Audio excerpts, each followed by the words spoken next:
There was a woman who lived in Mount Ephraim, the wife of Elkanah, an Ephrathite. She had no children because she was barren. The Lord had shut up her womb, and her adversary provoked her because she could not bring forth. Anna wept much, and she went up to the house of God in Shiloh. There she prayed to God that he would give her a son. She said to God, "If you give me a son, I will give him back to you, and there shall be no razor come upon his head." Then she dried her eyes and went out from the house of God. Later, God remembered Anna and the prayer that she prayed to him for her son.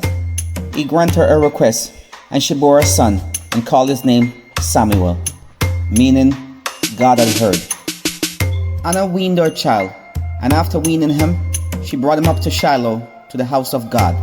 There he stayed with Eli and ministered before God, and became a prophet and a judge over God's people, Israel.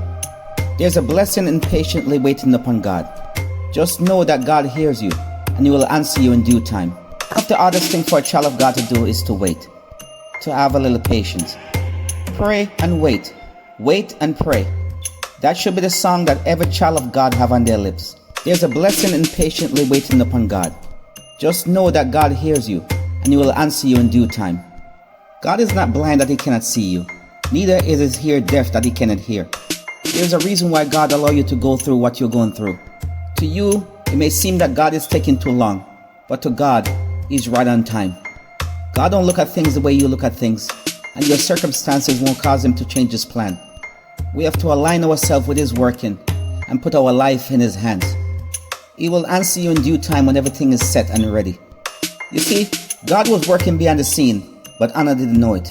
God's plan was that Anna's son will be the next judge and prophet over Israel, but it was not yet time.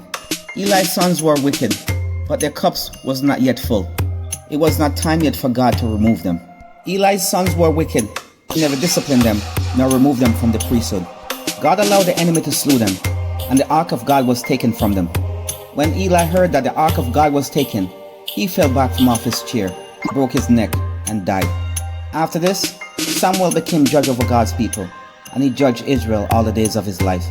You see, the son of Anna became the judge over God's people. If you wait upon God, he will not let your enemy rejoice over you. People judge you because they lack understanding, and they don't know the God that you serve, that he's able to do exceedingly, abundantly, above all that you can ask or think. Just remain faithful and keep on trusting, because in due time you shall reap if you faint not. Anna trusts in God, and she trusts that the God who answers prayer will answer her. Her prayer must have been, "Oh God, let me not be ashamed. Let not my enemies triumph over me." Her night may have been long, but a daybreak was coming.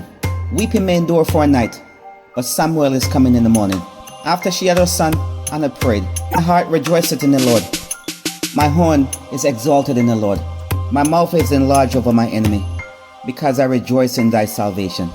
For there is none beside thee, neither is there a rock like our God."